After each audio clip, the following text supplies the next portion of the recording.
my God, are we ready to nerd out tonight or what? Welcome, intrepid adventurers, to episode 27 Too late. of Lawfully Chaotic. Sorry, Sharon. Too late.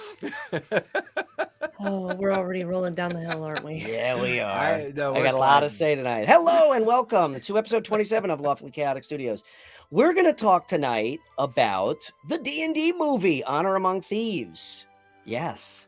Wow. We're going to watch the trailer shortly and all give our opinions. And I foresee some heated discussions. Oh, definitely. Yes. Definitely. Before we do that, thank you for joining us. For those of you that are already here, and for those of you who are not, I could pretty much say anything I want about you because you ain't here yet. Because you ain't here. Any announcements? Sharon, you got any announcements for us? You know what? No, I do not, other than the fact I got a fancy new mic, and I saw this really, really cool video on YouTube. Have you guys ever heard of The Game? Yes. Yeah, I have heard of that. Yeah, it's a D&D game that's been going on for 40 years. Yeah. Ooh, Yes. that might be another good subject for the next. Ooh, I've Boom, been wanting to done. talk about that. Join for a us. long Thank you for time. joining us. Join us next Yeah. week when we talk. Yeah. Yeah, 40 it's long campaign, and you can actually find them on Instagram. It's very Yeah. interesting. Yeah, Very it is. Yeah. big terrains, and I don't know how he keeps track of everything. Yeah, there was an But- article about him there was a news article. I forgot on what channel. We'll find that out. I think that is actually a good topic for next week. Cool, and congrats on the new mic. You sound great. Yay! Jason, any announcement? Just a couple interesting things. Grain Lands will be back this Saturday. We took last weekend off because we went down to Geeks and Teas in LA, and my Saturday game that's been online for almost 50 sessions now got to play our 49th session together live at Geek and Teas. So that was a lot of Nice. fun. Yay! A little special, almost 4-hour session that we had. What is a 49 session? Is that emerald or tin or rusted copper or something? I think it's just sleepy old man. It's really what Okay. it turns out to be. Auto caps. 50 is what? Diamond anniversary? But yeah, I officially signed on my 45th player for my Nice. pay to play. So all 9 of my tables are now full. Sweet. And Yeah. I'm currently working on my 10th pay to play table over at the D&D club. So if Awesome. you're interested Please, and you want to Jason. come play, head on over there. So Cool. that's all I got. That's all I got. What about Okay, you, well, Brian? What do you got with going that, let's jump right. Well, you know what? Let's shoot the Do you shit. have any for- announcements, Brian? We've all do got I- a turn. on? I think we need to talk about a couple things first. Number one. Hold I'm on. I'm gonna- trying to think. I'm trying to think if I have any announcements. Oh, well, that's fair. Hello and I want- I greetings, want chat everybody- and listeners. I want everybody to just watch me think. Process No, Well, I it's have not no like they announcement. can hear anything. You can't hear the gears. Can't hear the you can't. gears or you smell can't hear the smoke, so hamsters? You're fine. Um, Oh, well, you're fancy. You get live hamsters. no, they're dead. Oh no. Okay, I think what I'd like to do is have us chat about media, the previous attempts at D&D, and what our hopes were individually. And then at the halfway point, let's watch it together. I'm gonna say we're gonna naturally get into discussion about it. So No, I think we 'cause spend we're a couple we're of gonna minutes. practice discipline, Brian. We're No, gonna there is practice no discipline. Dear and- listener, the pot has already been stirred. Exactly. Yeah. So How about you know. not? Let's do a few minutes or so, 10 minutes or so. Let's not wait till halfway because that way we'll get some chat in here. I got a lot of shit to say about this trailer. So, Of course you do. There's going to Plus be a this- good cop, bad cop situation for Yeah. Definitely. Definitely. and this way we can maybe get a few people in the chat to chat with us. Okay, Yeah, so it's always getting pursuant, started. It's always a little bit sluggish. yeah, So, so pursuant to that, okay, so we can also watch the trailer a couple times during the show. that's fair. Ooh. Burn it into our Um, brains. Let's do it. Enigma all, "Look, Forge, I nice, showed." that's awesome. He actually plays on my Discord. His game has taken a slight hiatus as his work life has gotten a little bit busy. Nice. So Well, hopefully, welcome, Revival will eventually Enigma. come Thank back. you for joining us.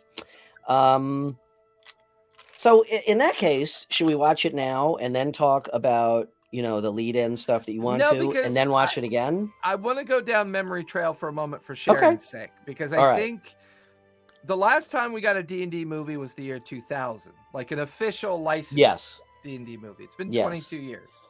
And no one remembers it because it sucked balls. Well, what's really funny is That's after what I I've was heard. doing research all week, I ended up watching that movie twice.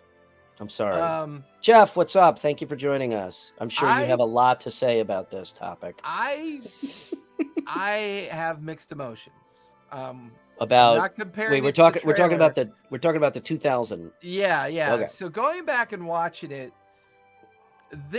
that movie has the potential of becoming the Rocky Horror cult classic that I think it could come into, depending on how it's curated in the future. So that year 2000 movie, I have a mixed bag on for a whole slew of reasons. But after watching it a couple times this week and looking it through the aspect of where I've matured up to this point and looking back on it with very different lenses, I have different opinions on it now. I used to hate it. I thought it was miserable. Going back and looking at it, knowing how hard I know it is now to play the game, I wonder about all the things we didn't know that was going on because we were 22 years younger. You know what I mean? Like there's licensing, there's screenwriting, there's Hollywood, there's all these things we don't know about. We Wait, ever have. Let me get my tiny violin for No, Hollywood because it's so hard to make a movie. You know what? I actually never got to see the original D&D movie in the 2000s. I've actually never heard of it until I looked up the new D&D movie. And And that it's definitely and that speaks volumes right there. For somebody who has immersed, as a new player, for somebody who has immersed herself so deeply into the game to have never heard of that movie, because as players and fans, we have shut it out of our brains because it was so shitty. Nah, I don't know if I believe that, but I think as a generational game, each generation consumes the media based on the influence of the media. Most younger generations consume Twitch, YouTube, and whatever alternate platform other than mainstream cable. So they're gonna view things in a different perspective. I think the 2000 D&D movie came out during a time, and it was It was pretty bad. it was pretty bad in the sense that it was actually a poorly done movie, which to me kind of Enigma makes it good Same right there. here, Enigma. Monty Python is way fucking more D&D than that D&D movie was. But they were intentional with their direction. I think with the Yeah. D&D movie, I think that they were trying to aim for something, but totally missed the mark. 100%. But it also talks to another aspect of the whole D&D movie genre, right? Mhm. Which is all the other movies that were D&D-esque, right? Yeah. So you yeah. had the idea of a traditional, like, cultural D&D movie that was made with the intention of doing D&D, but then you had all these really unique attempts at D&D-esque movie. And when I went through the week kind of reviewing a bunch of stuff, I went back to one of my favorite D&D movies in the world, The Gamers. Conan. The Gamers. No, The Gamers.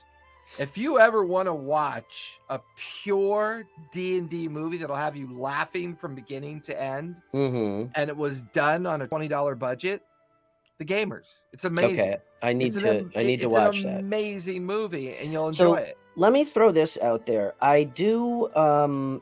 Yes, I agree with Jeff. Best D&D-ish movie is Conan from '82. Too low fantasy, but a good shot. Okay. there's Conan, there's Excalibur, there's Beastmaster, there's Monty Python. Oh, Beastmaster was a horrible movie, and I loved it. Right? It was a horrible movie, and I loved it. Okay, and there's gonna be a lot of caveats. There's gonna be a lot of caveats. What? I said I've never seen it, so I'm just gonna be like, yeah. There's a lot. you- There's going to be a lot of caveats to what I say tonight, and I Mhm. may seemingly contradict myself, You but will. not really. Mark Singer was awesome. And Flan, we know that you can't stand role playing. That's now known. But hey, that's cool because there are a lot of different styles of play. Now, all those movies that we've mentioned so far are like really campy, kind of, for lack of a better word, shitty 80s movies, or right?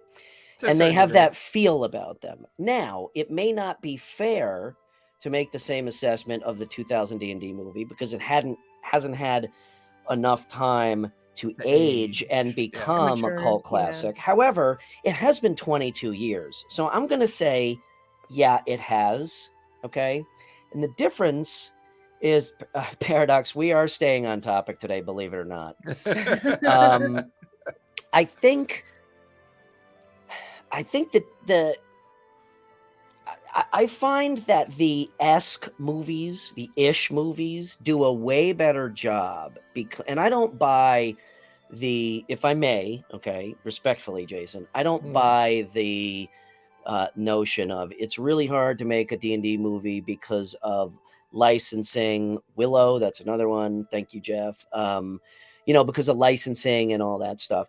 If that is a hurdle, then you haven't drawn up the right contracts with whatever studio you're doing, and you shouldn't be doing the movie in the first place, in my opinion. Okay, if you're going to call a movie D&D, you need to do it justice. You just answered the overall question, which is if you call it Dungeons and Dragons, then that becomes a different topic. Like Sharon, you've seen Game of Thrones.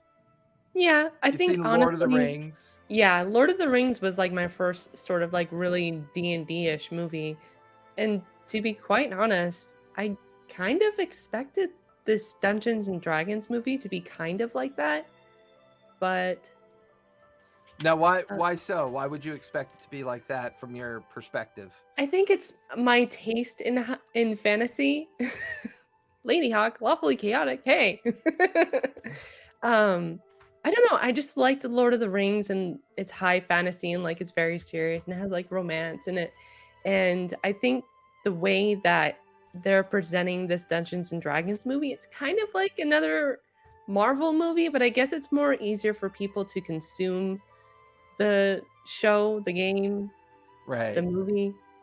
Because if it's high fantasy and it's talking about,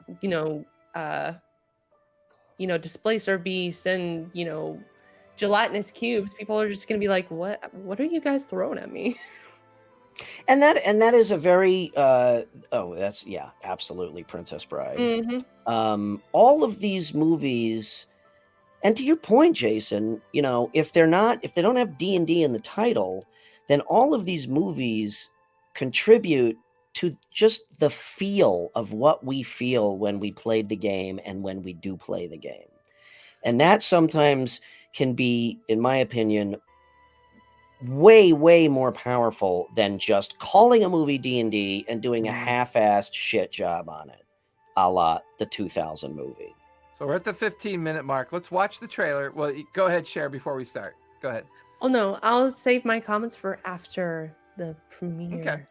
So let me get us set up here. We're going to watch the trailer, and we're going to talk about it afterwards. We'll watch Brian hate on it, but the rest of us will talk about it. So here we go. Is it that obvious already?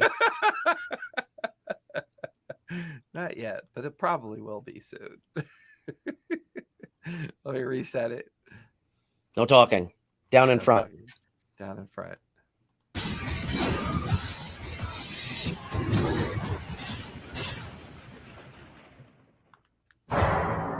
Here's the thing. We're a team of thieves. And when you do this, you're bound to make enemies. Sometimes those enemies come looking for revenge.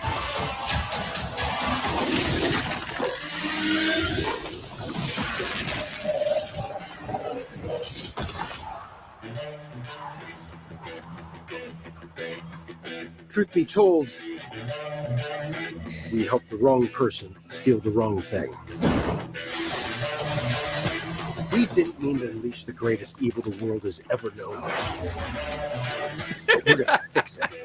Well, how do we pull that off? Figure it out over a drink? Probably best. You need to To give us a fighting chance, we're gonna need strength. You got this, right? I know you don't. We also need courage, back to school. magic, and you.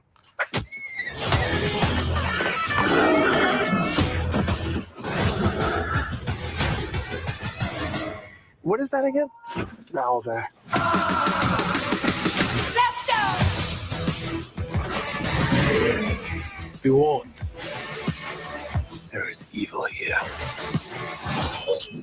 I'm glad he's on our side. Want a whole lot of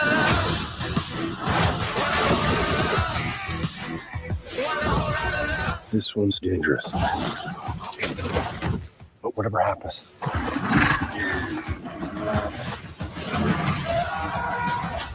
we'll be ready.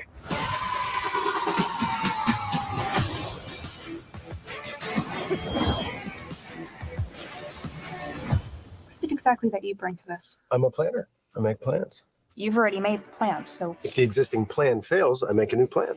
you make plans that fail. No, He also plays the lute. not relevant.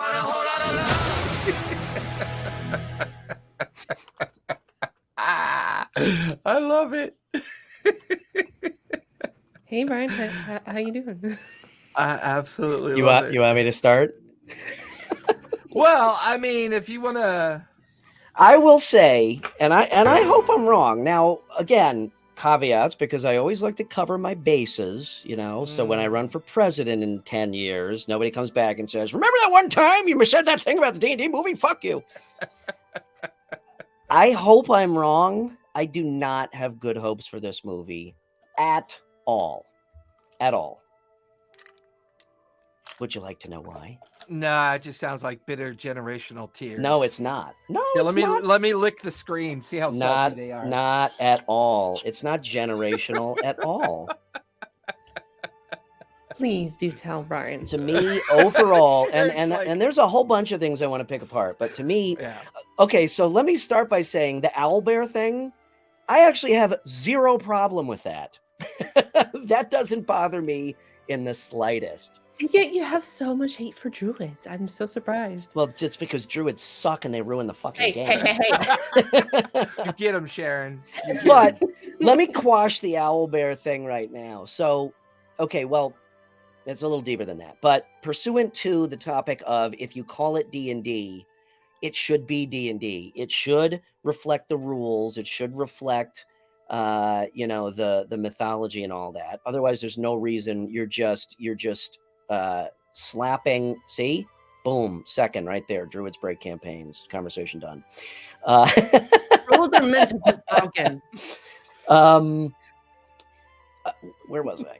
Oh yeah, so you're calling a movie D&D. So yes, it should definitely reflect the game itself, which I think this does. Okay, the game, the rules, the system, from what I see, it does reflect that.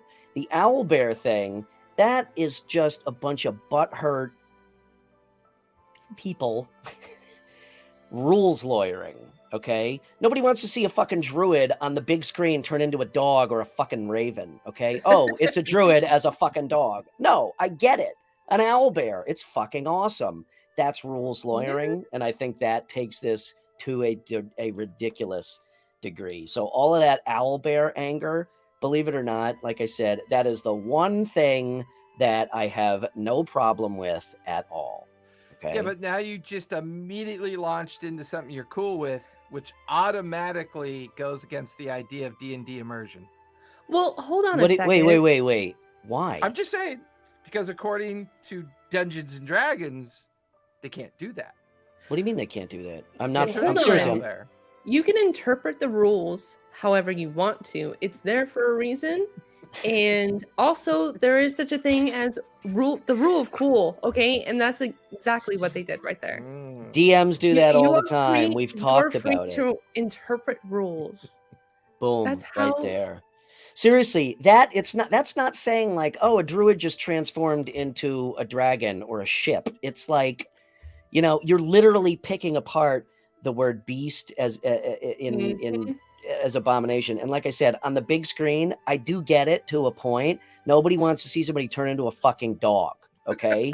It's boring. All right. Now, overall, that's the only good thing I have to say about this movie, because overall, I gotta say, just the vibe that I get, it looks to me like studio boardroom driven drivel. Like Marvel theme. No, I think Marvel is been a fucking masterpiece, and it's because they gave creative control to people who truly live and breathe that universe, and that's why it's so good. I don't see that here. The directors, they do not have a and I actually looked them up, believe it or not, Sharon. I did my research this time. They do not have a very broad background of these types of movies. And in fact, dare I say, their portfolio of movies is pretty much, in my opinion, again, just my opinion, mostly meh, other than Spider-Man Homecoming, which I thought was fantastic. Oh, yeah. Okay. So, again, just now I have a big problem, and stop me when you guys want to say something, because I'm gonna. No, Sharon's going after. Yeah, Sharon's gonna go after you, but okay. Good cop, I have a problem with D&D. Okay, in Marvel, the campiness works. The Guardians of the Galaxy works, especially for that group. It's just masterful, right? It's beautiful, the comedy and whatnot. You can still do that in a way. If you look at the Avengers movies, there's a lot of intelligent humor quips in the Avengers movies, but yet it still has a much more serious tone than Guardians of the Galaxy. We're still talking about a superhero movie, all right? But there's a lot of feeling that, you know, that can be had from those movies. I do not think, and maybe this is just me as a generational player, but I don't think so. I'm trying to look at this, you know, with an open mind. I don't think that modern campiness mixes with D&D. I just think they clash, and I think there are different ways to emulate the fun that we have while playing without succumbing to the Hollywood tropes of let's blow shit up, let's have, you know, quippy little sayings and taglines. I hated The Witcher, and I've told you this, Jason, because I couldn't get past the vernacular. It was like modern day vernacular in a very, you know, fantasy setting, and it didn't work for me. And I see this going right down that road, and with all the effects and all this stuff. I mean, Sharon, you know, one of your favorite, you said this is one of your favorite scenes. Whoops, hang on. The black screen. That's my favorite. The black screen. Yeah. Let me, there we go. Yes. This is directly out of fucking Ragnarok, down to the goddamn Led Zeppelin track. Yeah. I mean, come on. This is that scene from Ragnarok with different song, but same with Led Zeppelin. And the trailer opens to Led Zeppelin, and it's driving into the same. It's recycled, and it's driving into the same place for me mentally, which is this is a summer studio blockbuster type film, okay, box office intent in the guise of a D&D movie. And I don't have, you know, that's basically my problem with it. There's a lot of little stuff too that I can pick up, but I'll pause for a bit to let you guys jump in on it. But like I said, I hope I'm wrong, but I don't have good I don't have a good outlook for this one bit. So you don't see any longevity for the movie either? Again, Like, this is based on a 10 trailer. years. Okay, this is based on a trailer. All right, I hope I go see the movie and I'm like, I was completely fucking wrong. This was awesome. I do think that it probably has some longevity, only because it is introducing some rules. Although we have to see again, are they just flashy effects, or are they part of the story? But I don't know, man. I see Sharon, what is this. a D&D movie to you? Like when you think of going and enjoying and absorbing a Dungeons and Dragons movie, what is playing on your sense of why you're going to see it? I'm stoked to see it because honestly, D&D is all theater of the mind, and it would be interesting to kind of finally see it on the screen. And they're actually being, hi Fatal. They're trying to be true to the game. I think there's probably an on-site DM for the movie, probably. I'm sure.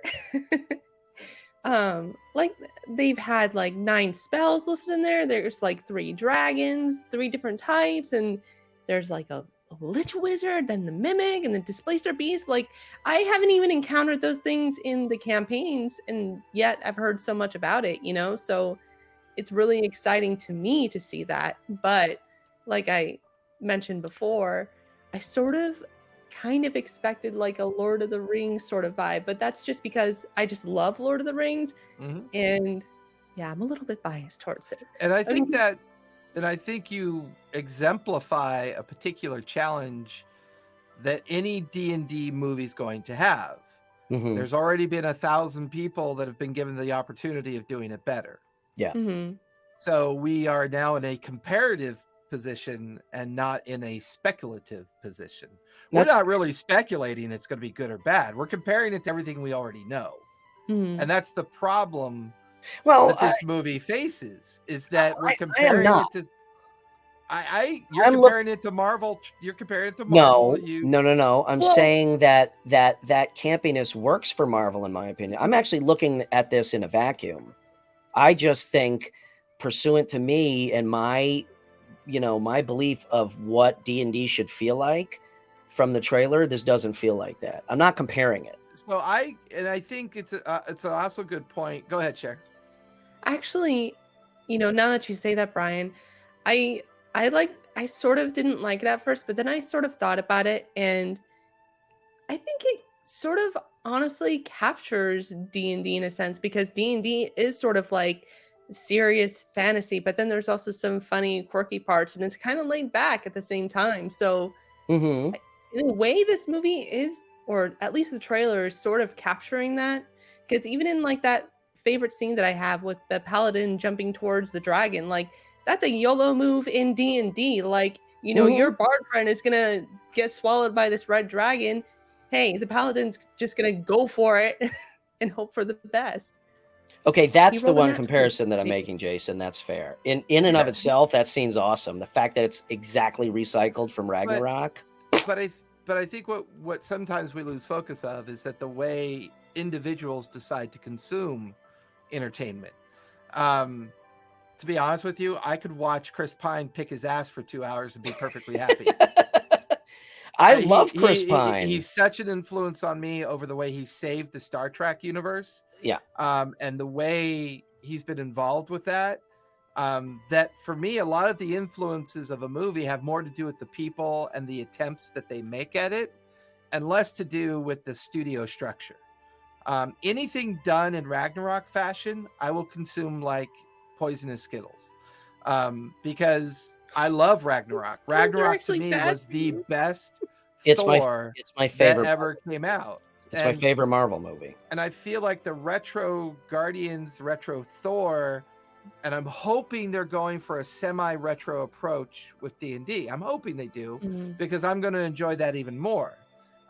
Because I am a product of demographics, I don't care about studios. I don't care about budgets. I don't care about what screenwriters and whatever they do, because I understand how hard all that is from one of my previous corporate jobs. I know the precise detail and what it takes to actually make a film. So I don't care about any of that. It doesn't interest me. What interests me is just having a good time. Okay. And I can have a good time watching a piece of shit as long as I'm with friends while doing it. Sure. I can have a good time watching Chris Pine and Rodriguez pick each other's asses talking about rolling natural What is 20s. it with you and I don't picking know. asses? Well, it's a old men. All we do is stand around and watch monkeys groom themselves. So it's just a reference. But I recognize the fact that I'm no longer in that marketing demographic, and I will say this is a marketed film. It's a genius drop of a trailer, absolute social genius drop of a trailer. They purposely duplicated scenes and inlaid scenes from reverse angles, and they chopped up the timing so much you never can really draw conclusions from anything they're doing. Oh yeah, which It's is and that brilliant marketing ploy, Yeah, and I and- love and- it for that. and I'm hoping that is, there are some movies that are summed up in a trailer very easily, and there are some where you're like, wow, that's completely not what I expected, even though I watched the trailer 12 times. I'm kind of hoping that's where this one is going. I feel in regard to Chris Pine, I love Chris Pine also. To me, again, I kind of feel like that's another mistake. You got a huge big name actor. Why not use no names and give him a chance, to at their Well, I big think you're break, right and in the let sense- the movie be the star instead of the star being the star of a movie that is But I called think this. what you stated earlier is a little accurate. I think they're using some baked in processes. Number one, it was filmed during COVID. Number That's two, true. I think they have a process for you put one or two anchors in there, and then you introduce new young people to a new demographic of marketing that makes sense to the way they're trying to push the idea of the cultural sense of the game, because we've all watched them gradually. Yeah, exactly. We've watched D&D make a content shift over the course of the last 2 years. We've watched low high fantasy shift to multiverse, planar fantasy, right? We're now in levels of imagination that high and low fantasy just can't really support. And we're now preaching the gospel of the multiverse. And I think this movie is a great way of kind of saying, okay, this is how the game used to be played. And somewhere in there is going to be, this is how the game is played now. And I think that's going to be a narrative within the movie. I think for people like me who enjoy consuming the people who act and do what they do and like the whole retro approach, they're going to enjoy it. I think for folks who are like Sharon, who have a comparative analysis in their own mind, like, I love Lord of the Rings, I love Game of Thrones, or I love this and I love this, and I wonder what's going to be like when I come to see it. And then, yeah, I do enjoy consuming people. Yeah, I do, Vince. He's a witch. And then Ban him. then you've got Brian's more kind of eclectic approach to, why do I feel like I'm watching the same thing over and over and over again, because the studios are just out to make money, and yeah. I get that. Go ahead, Cher. Yeah, and I think the main ploy for this movie is to get people to go and consume D&D. Yeah. That's the hook. That's the hook, yeah. line, and sinker for that. And there's going to be way more people interested in the game now because of this movie, because it has some of the plots and scenes that people are already familiar with. I'm actually kind of interested if they're going to go with this kind of direction, if they're going to make a cinematic universe for D&D, because there's a lot of content for D&D, and I wouldn't be surprised if they go down that route. Now, that's What do you very guys interesting. think? That's very interesting, and I actually agree with you. I will concede that as a continued means to garner these new audiences into the game that we've never experienced before up until the past few years, I think it's a brilliant tool for that. I do think, because it's not sitting around watching a bunch of rules basically on the big screen, that it will do a very good job of bringing those people in. So I concede that point totally. In terms of a like an MCU type thing for D&D, I would love to see that. I mean, to your point, there is no end to. I mean, you can come out with 1,000 movies and still have 1,000 more to write. I don't see that happening with this vibe. I think to do something like that, you can come out with a bunch of D&D movies, but to do a proper MCU type, woven thread, I don't see this vibe being able to facilitate that. Yeah, I would agree with that, but I also hope, to Sharon's point, she's right, because So do I. because it would make a fun universe, to say the least. It would make a really fun universe. Like and I think we've got some modern examples we can pull from. Yeah, I think like the success of Critical Role and their Mhm. transference of 1,500 hours of game Mhm. into a animated series. Yeah. so Now, good. Yeah, right? I mean, Vincent's point about I kind of agree. I don't. Now you know what? I'm not going to go there. Go ahead. I was going No, to no, comment no. on animated versus live action. I think live action can absolutely work. I kind of agree with Vince. I think this genre better is suited towards animation, but if done right, like I think if done right, yeah, I think if Titmouse were to really take it on and find somebody to really back the production of it, I Yes. think it would be an amazing Netflix series. And I think they missed the boat. totally. I agree. They either missed the boat because they couldn't afford the licensing, or they couldn't quite put the right team together and draw off their successes of the Dragon Mhm. Prince, Castlevania, Yeah. and foster a much healthier relationship with a production studio like Titmouse. Titmouse is by far, since Secret of Nim came out so many decades ago. Oh yeah. Don Bluth Studios. We haven't had much animation that would really feel like you're going through a cultural shift. And Don Bluth, who not only did Secret of Nim, but he did all the animation for Dragon's Lair. Mm-hmm. And then we just kind of existed for a while on the attempted through rotoscope and different methods that people were trying to use. And I think D&D's window was captured a couple times there, but never really kind of done well. Mm-hmm. But now you look at things like Love, Death, Robots and what Oh Vox my Machina God, I did, love that. right? And you look at the idea of the anthology concept, and then the quality of Vox Machina's animation. Yep. Can you imagine what an amazing production value we'd have? Yeah. To your buddy's point, episodes as modules. Yeah, totally. How 100%. fun that would be. Agree with everything that you said. And once again, I feel like Sharon's right in the hopeful aspect. Like, this may stir some interesting creativity opinions or options. I mean, just from I'll throw Batman the Animated Series in there, just as a the original one, right? The original one, yeah. I mean, you can do animated that is just gritty and really true to life feeling. I agree with everything. But Cher, how did you emotionally feel watching Vox Machina on Prime? Like, what was your brain telling you? Because you had a relationship with the game already through the Critical Role YouTube experience and Twitch experience that was going on. When you watched that, what was going on? Hell yeah! That's what I was. That was my feeling for it. They blew away the Kickstarter record, right? Oh, you yeah. know that, right? Yeah, they Mystery Science Theater had the previous record, and then they came in and trumped it. Yeah, trounced it. Yeah. And I was super stoked. I'm still super stoked. I'm still somehow hoping that there's more seasons involved. But if there's not, then you know what? Cool. I am happy with it. Like, the fact that they were even to put it to screen was just really awesome. And I get to relive those campaign moments, And like, what if they do like for campaign 2, campaign 3? They have potential for that. My favorite is campaign 2. I would love to see that animated.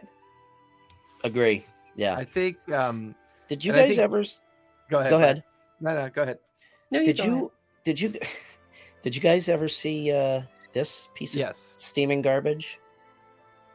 How dare you talk about Heath Ledger like that? Knight's Tale. Yes, I've seen that multiple times.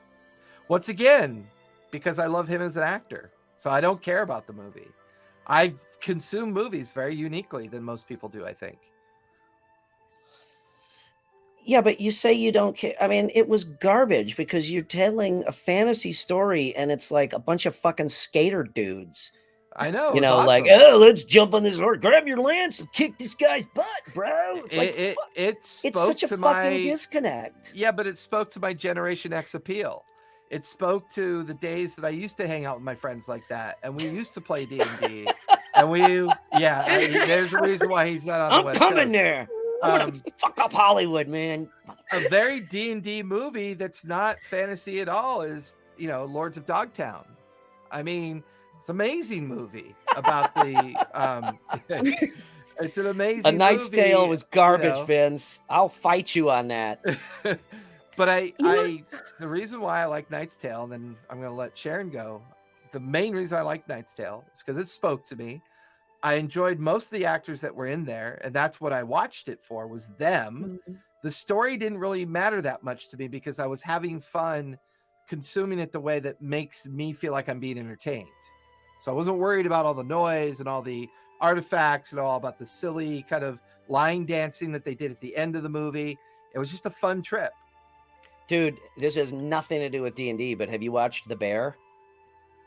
No, that looks On like Hulu? that looks like 2-year-old drivel. Oh, dude. Doesn't appeal to me at all. Okay. Conversation's done. Thank you for joining us tonight on our last episode of Lawfully Chaotic Studio. See? Chad, I Oh, would look at love to- that. See? Vince right there. So fuck you, Jason. I mostly did that for Vince. No, I There's do a like the Bear. There's because a the Chicago. There's a once- Chicago show. Once again, the Bear is a great hero's journey story. Yeah. Right. We all love the hero's journey story, and I think that plays into it. Go ahead, Cher. You were going to say something. Well, no, wasn't there a show that had what's she has red hair, green eyes. She was part of Geek and Sundry. Not Felicia Day. Yes, Felicia Day. She was in a show that was like it The kind of Guild. had like yes. The Guild, yeah. That was like nerdy sort of D&D vibes to it, and I freaking love that show. Yeah, it's a great show. I loved it too. I haven't I seen loved it when they I need to watch. rebooted it because it was fun watching them all age. Mm-hmm. And they rebooted it and they came back for another series of the Guild. They still do stuff on Twitch together. They still play together. I still watch them play. Yeah, they still play. Let me ask you this, both of you. Is it fair to say that one of the funnerest parts of D&D is making up words like funnerist? Exactly. And making characters, right? What am I going to be? Right? Jason, Whatever. you're just disappointing the shit out of me. I'm the forever DM. What the fuck? What's do I with care the about character characters? choices in this movie? Well, Mostly pursuant to races. well, First of and all, the that brings us druid, back to is she Sharon's notes. That's is she a good point. tiefling? Or is she like a satyr? Or Yeah, something? she's a tiefling. No, she's a tiefling. She's a tiefling. She's Okay, a tiefling she's a druid. tiefling that looks nothing like a fucking tiefling. Looks like somebody trying to cosplay a tiefling by Well, sticking hold on plastic a horns on. second. Hold on a second, because I even heard that for tieflings, like for older modules, they weren't very outspoken in their infernal legacy, so they tried to be more human-like in form. So maybe that's what In she's form, doing. but okay, if you're going there, that's one thing that they have to deal with is that legacy that they have to overcome. But again, pursuant to you're making my point from earlier, pursuant to wanting to see D&D, the D&D aspect, why would you pick a party of 5 people that all look 98% human? It's fucking stupid. True. Where's the dwarves? Where's the elves? Where's a tiefling that looks like a tiefling? I mean, There's probably going to be dwarves later in the movie. I didn't see one What would dwarf D&D or be elf. without a dwarf? It right? wouldn't be a very short movie. I didn't see one dwarf or elf or a tiefling Is that that a looks like a Hicon? tiefling in that trailer. So that's another issue that I have. You specifically even put one in and you made them look totally human. So first of all, the black dragon, I think, is not a traditional black dragon. The first one at the opening scene? Yeah, I think it's one of the new either gemstone or stone dragons. I think it's actually not Yeah, spitting they have them acid. with I think it's stone. spitting shale. I think it might actually be some gully dwarves would be great. I would love some gully dwarves. from Dragonlance. So I don't think that Black Dragon's the traditional Black Dragon. I also don't think that Lava Dragon is a traditional dragon. I think they're introducing some new concepts on some of kind of like traditional concepts at the same time. Now, sometimes it's a trap for a movie to try to speak to too many generational influences. Like, sometimes things get lost. Now, is the basic plot perhaps purposely tropey? We stole something from someone and they're pissed off. I could read you 182 modules that are written that way. So, I mean, did they do that on purpose? But they're not.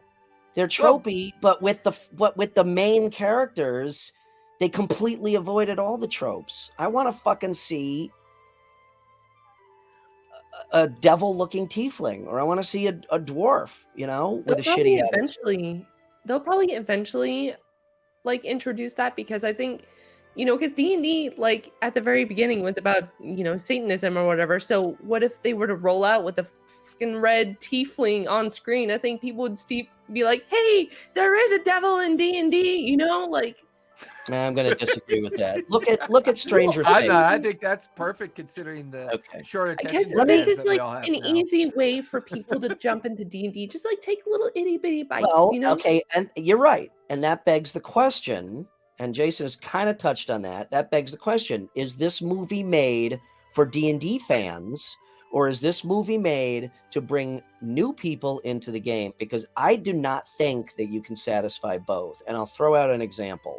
Okay, if this movie sucks, it's not going to affect my paradigm of D&D. Okay, this isn't a vacuum. If it's a shitty movie, whatever, fuck it. I don't have to watch it. I can still enjoy the game. I grew up on Star Wars. That was our entire life as a kid.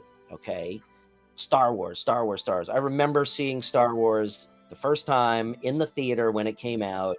Used to sit on my driveway with my friends. We'd ride our bikes to the corner convenience store and buy Star Wars trading cards and sit on the driveway and trade trading cards the rest of the day. When they started, the re-release of Star Wars movies with episodes 1, 2, and 3. Yeah, the prequels. Right? Any fucking Star Wars fan on the planet will tell you that those movies are utter fucking garbage. And the reason is because they did those to try to reach the next generation, which in my opinion was a mistake, because they should be catering to the diehard fans who are now parents, who will then bring their kids into that organically and garner that next generation. I love you, Vince. Once we get to, again, true fans who have been given the keys to the new Star Wars universe, a la Mandalorian and Rogue One and Han Solo and all of the Netflix stuff, now we're back to the point where the fans freaking love it, and it still speaks to a new audience. Okay. Now, when the prequels came out, that rocked my world, because I was like, oh my God, this has ruined Star Wars for me, because Star Wars was such a big part of my life. But my point is, again, and then I'll shut up. Yeah. Oh, no. I don't think this movie, you can appeal to both. To kind of dovetail for everyone's mentions, I think when Jason mentioned about the, I think you said weapons, or maybe I just popped into my head. But since this is a movie that's introducing a new audience, and maybe they're going to be introducing new weapons or new items as well, and maybe, just maybe, what if they make like a new D&D campaign out of this movie to like further kind of pave the way for new players to play? I think that would be a great idea from a marketing standpoint. The movie feels like a box set to me. Mm-hmm. And I'm perfectly fine with that. And if that is the purpose, then I can't argue with that. For me personally, it's probably not going to appeal to me very much. Probably not. I don't think it's going to touch enough of your hopes that you want it to be, because there's no such movie like that exists. Those movies come across by accident. Those movies happen by I accident. mean, The yes. originals, the original Star Wars was an accidental film. It was never meant to be made. Oh yeah. It was a pure accident. I don't know if you've ever watched a Fellini film. No. When you watch a film for its artistic intent Mm-hmm. versus the material or story intent versus the studio project feel that a movie has. Mm-hmm. I think the one thing we all have to exercise as good stewards of our own money is that once you pay that ticket price, the only opinion that matters is your very own, not the other ones. Mm-hmm. And I think when you start watching movies and you have too much fandom anchored to something, you're already disappointing yourself before you've watched it. And that's not a dig on you, Brian. That's a very common thing. I don't that disagree with that. That I see through all kind of ways that things are consumed. Like, I'm a huge Orville fan. I think Orville was the Star Trek we've been looking for years. And then Star Trek Strange Worlds came out that feels like Orville. Mm-hmm. So suddenly people are beginning to listen, But it is doable. I mean, look at the Lord of the Rings franchise and look at the Marvel franchise. It is doable. It is perfectly possible to put out a franchise of movies based, cemented so strongly in a fandom base and still be fucking awesome. But I wanted to go back to Sharon's point when she brought up the Guild. And then it's also possible to fuck it up, like basically almost everything DC has. But when Sharon brought up the Guild, I hadn't thought about the Guild for a while. I had thought about Gamers for a while because Gamers was really fun to watch. To a point. The one thing that the Guild does for me is it does the same thing that Critical Role did well, which is they took two ways of consuming a popular thing and could appeal to two different groups distinctly. Mm-hmm. So you had their live role, they had their live D&D play with their whole kind of like world that they built with that, but they were so reticent of how important it was to transfer that into something else that was going to appeal to people very differently.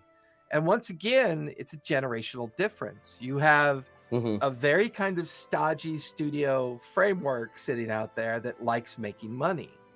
But then you have this new kind of younger generational fan base that's growing alongside very unique ways that they're consuming this new stuff.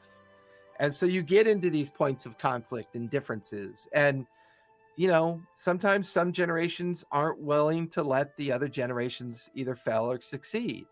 But Critical Role has proven, without a doubt, that generation is capable of doing so much more than we give that generation credit for. And that's part of Sharon's generation. And I think as these generations kind of migrate to the apex of control, we're going to see a lot more entertaining cultural related stuff that's going to be better. And I think D&D movie coming out, and I think it's actually going to do well because I think it's going to appeal to the right audiences. It's going to probably describe that we are now in the height of the golden era of D&D, and we have no place now but to go flatter down. And that's just a natural cadence that culture goes through, that pop culture goes through. Yeah. And it'll bell curve down for a while, and it will get rebooted and become something else later.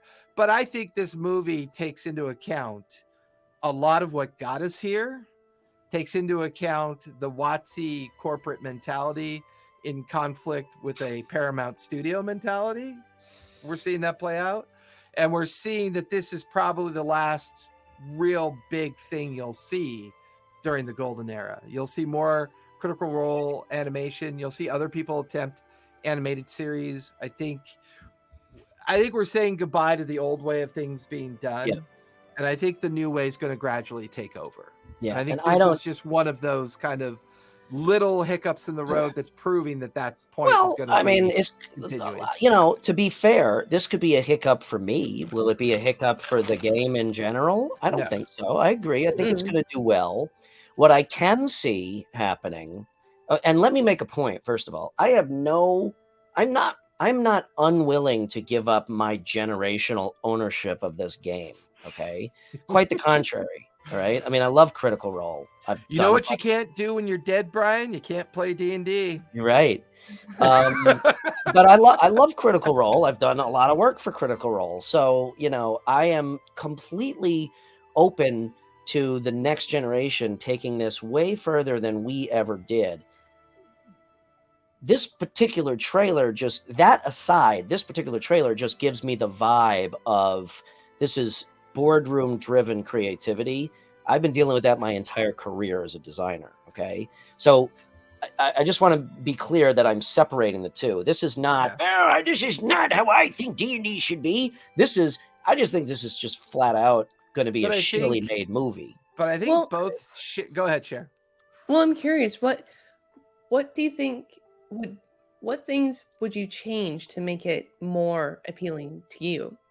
I think you can still get the excitement. I think you can still get the action. I think you can still get the humor. I just think it needs to be dialed back just enough so that the feel of D&D as a game takes precedence. Okay, I think and change the tiefling red. Yes, I would make the tiefling red, and then the movie's perfect. I just, again, and this is all pursuant on watching a 2-minute trailer. The nice thing about this is we have another episode coming up after we see the movie. Oh yeah. Right?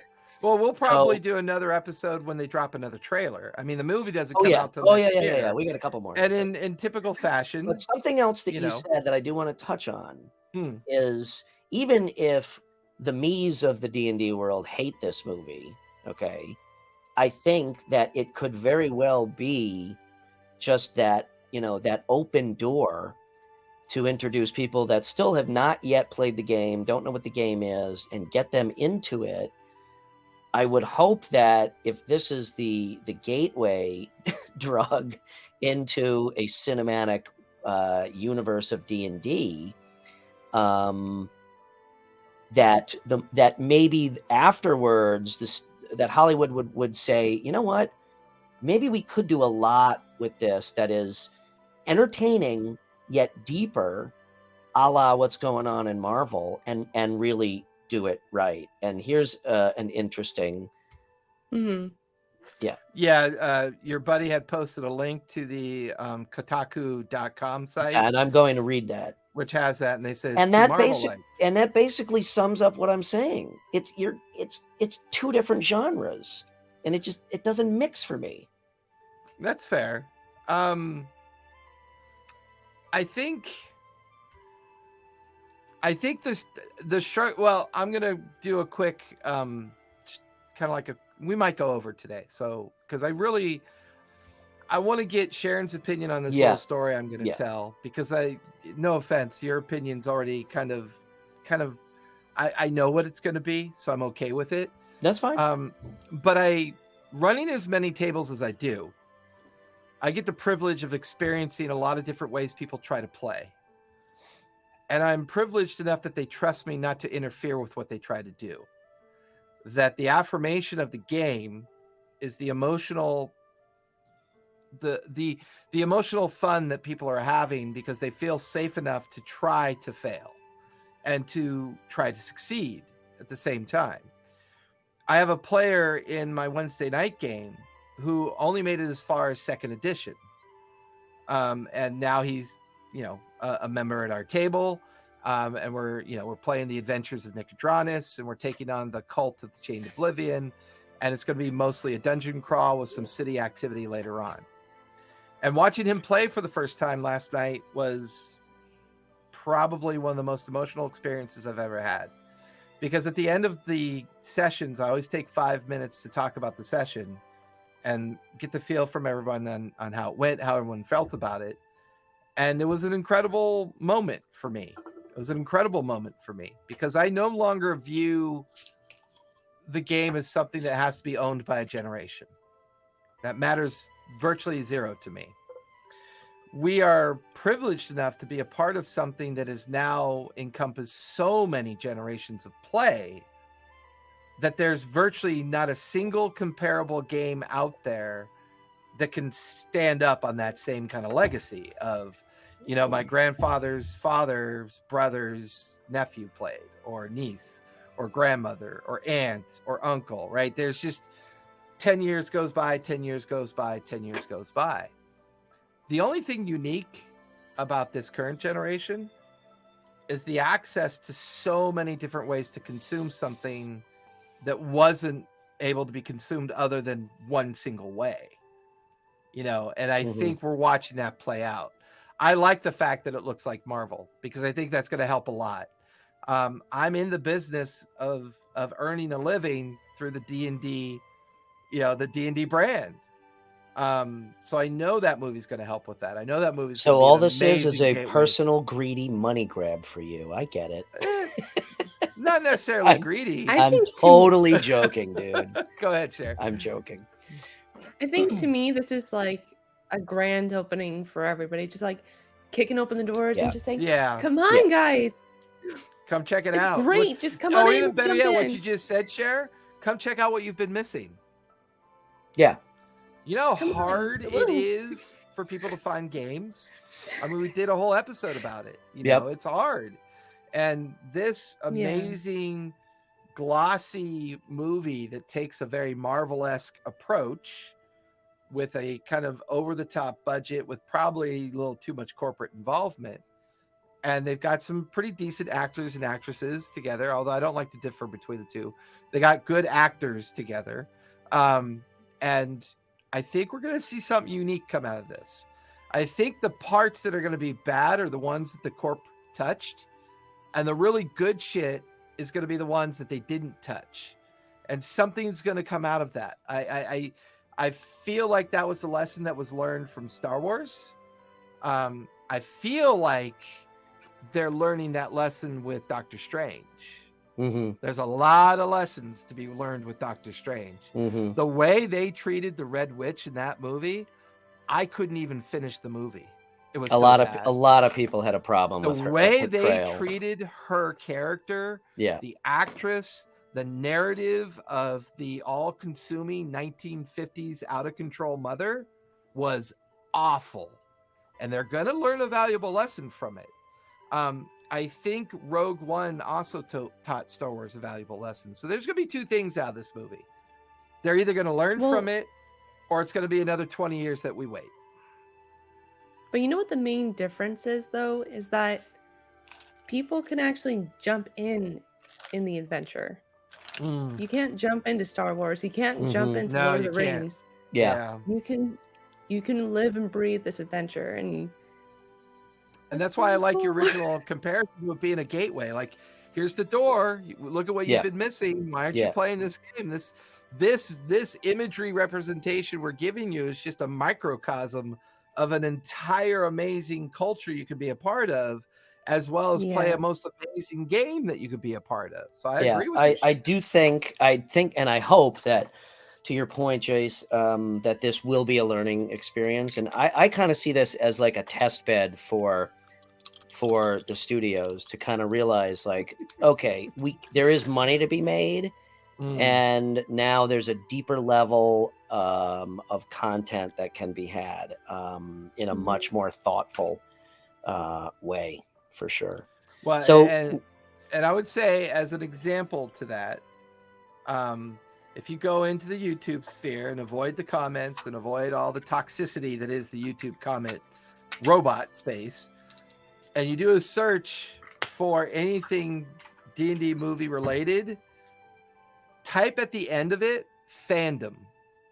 There are some really cool fandom pieces out there. Oh, I'm where sure. They've taken actual D&D movies, either that went straight to DVD or whatever, and they've redone them. And I'm sure that they're way better than this. Right? So, and that's the other thing I love about this, is that it's like people are so willing to accept what they get, but then use their own creativity, which is to the very nature of the game, to spin it into something that's fun. Let me throw this out there. Unless somebody has anything else, kind of major points to make. Well, That's gonna Do be you? fun. Starting with number 5 of my 29 points. No, I was I going just to want to ask. take an hour let's- to talk to you. In fact, let's end this on a positive note. And I'm speaking should to they or myself. should they not reboot And Conan the I'm Barbarian? no. I say they reboot it. Well, actually, no. That's a whole nother. Let's all say what is our favorite part of the trailer, like the most exciting glimpse Okay. of something that we're most excited for. You go first, Brian, then Sharon second. No, I got to think about it for a second. He's got to think about it for 10 minutes. Cher, what was your favorite part? Well, you all know that my favorite part was when the paladin was jumping towards the red dragon as it's being chomping the bard. But also another cool part is when one of the cultists was using Misty Step to avoid. I think it was. What was That was it? pretty It cool to was see that spell have some action. Ray to of it, right? Frost Yeah. from the sorcerer. Yeah. That was Yeah. really Yeah. cool. Yeah. I I was agree. like, that's Misty Step. That's so cool. Yep. Yeah. I will say I got that also. That actually stands out for me too, is the Misty Step spell. Yeah. But otherwise, I love the owlbear. I think all the rules lawyers can fuck off personally, because again, I want to see a druid. If a druid is going to wild shape, I don't want to see him wild shape into a bird. That's been done. I think the owlbear is pretty cool. There were so many nostalgic moments for me in the entire trailer that it's hard for me to find one that sticks out. I think they did a pretty decent job of giving someone like me a glimpse at what the Red Wizards of Thay might have looked like. I thought that was kind of fun. It may not be Terrell, it may not be that world. I don't know, but it was fun to think that it was possible. This is Baldur's Gate, right? Or is it Waterdeep? I think it's Baldur's Gate. It's Waterdeep. I have The no Mimic idea. was really awesome. Yeah, the Mimic Displacer was Beast, awesome. And the reason why I love the Displacer Beast and the Mimic so much is I liked what they did with the Displacer Beast with that quintessential go at the camera, because you'll never see that in the film. It won't be in the film. It's designed for a trailer. So you won't actually see that. The Mimic was amazing because for the longest time, I've always had to describe to my players, well, a Mimic uses its tongue to move. And they're like, well, how would a Mimic do that? Well, now you've got video to prove that's what they fucking do. They use their fucking tongue to move to 20 feet. Because how could a chest with a tongue in it move? So I thought that was really fun. And let's face it, the most famous line in any D&D game. Let's go talk about what we're gonna do over drinks. That's how we all meet in a tavern. Have you guys ever seen a Mimic with busted teeth?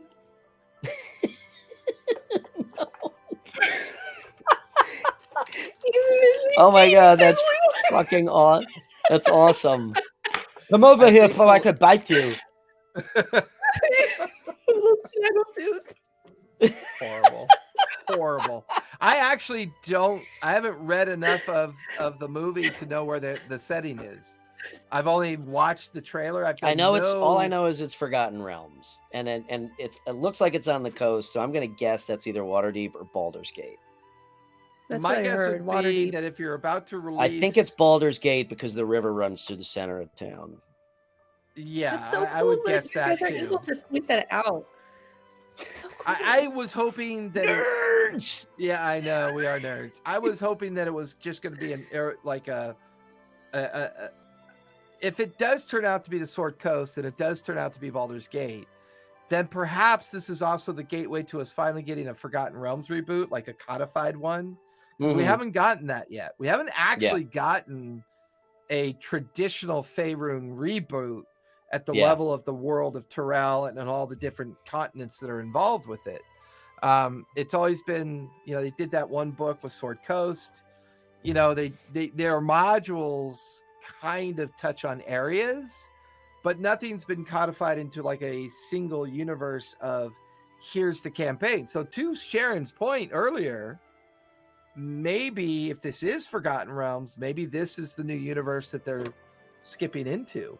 Like maybe this is where they're finally saying, all right, Forgotten Realms is multi-generational, and there's a lot of PC love, and there's a lot of YouTube love for it, and there's a lot of kind of like creative space love for it.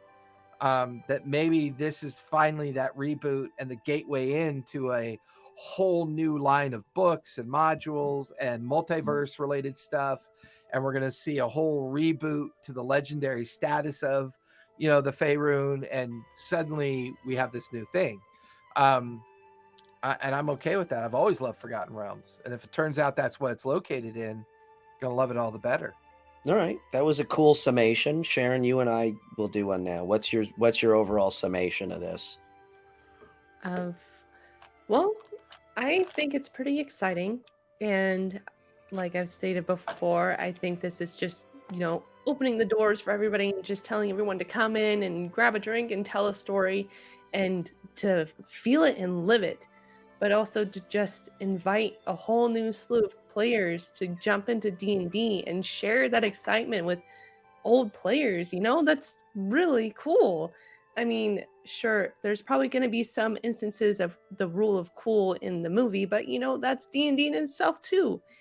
And I think that there is a lot of potential for the Dungeons and Dragons movie, and to just open it up to a cinematic universe. Like, I would totally love to see Drit's story being told on screen. I think that would be really Totally. cool. Talk about lighting fires of the zealots. Yeah. Nice. I've met Mr. Salvatore, and he's an interesting and fun person to talk to. So Nice. Yeah. Well, my take overall is that regardless of Oh, and by the way, Sherry, your new microphone's amazing. Thank you for doing yes. that. Regardless of what I think of the movie, I think it's a great thing that it's coming out. I agree, Sharon. Yeah. It's going to get more people into it. Whether it's good or bad, it's going to get people talking. Hopefully, if it's bad, it just doesn't become bad and put us into a hibernation for another 20 years, but rather, okay, let's do this right. Right. I do think that there is going to be entertainment value out of it for sure. So yeah, even though I at this time am very pessimistic about it, I'm also extremely excited, and I do think it's a really good thing. And I hope it's fucking awesome, and that next time I can come on the show after we see it and say, yeah, I was 100% wrong. So since we all did summations, no need to roll tonight, but let's just roll to see what we would have gotten.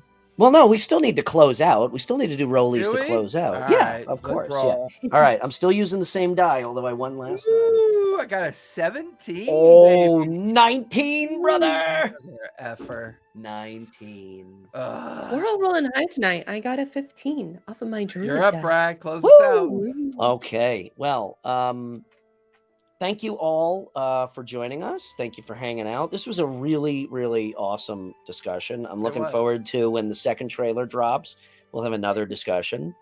Thank you, Sharon, for putting together our notes tonight. Fantastic, as always. It really gets us thinking. Appreciate that. Yes, it does. Thank everybody for joining us in the chat. It was a really good chat tonight. And Sharon, where can we find you?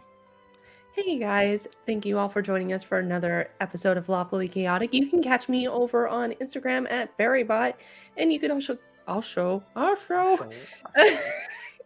you could also catch me on Twitch at the D&D Club on Saturdays for the Greenlands campaign from 4 p.m. to 7 p.m. Pacific time. I play as Mira, a druid, Galistar druid, Circle of the Moon. Maybe I'll turn into an owlbear. Who knows? Sweet. Jace, where can we find you? You can find me over at TTRPG Academy on Instagram, Twitter, YouTube, Discord. Go check me out on the LinkedIn tree over on my Twitch channel. It has all my socials. My life's gotten busy. It's gonna get a little busier. But if you would have told me I'd be playing D&D for a living 30 years ago, I would have told you you're a mad person. Right? Pretty And crazy. isn't that Pretty fantastic? crazy. Yeah. And I'm really enjoying my Mad Mage group. They're turning out to be a pretty fun group. Awesome. So Awesome. And as always, you can find me on Linktree, RPG&Co.com. Probably the best place to get me is Instagram. Forgot for a second there. Same, RPG&Co.com. Thank you for joining us. Be kind, play games. see y'all. Bye. Thank you, everyone.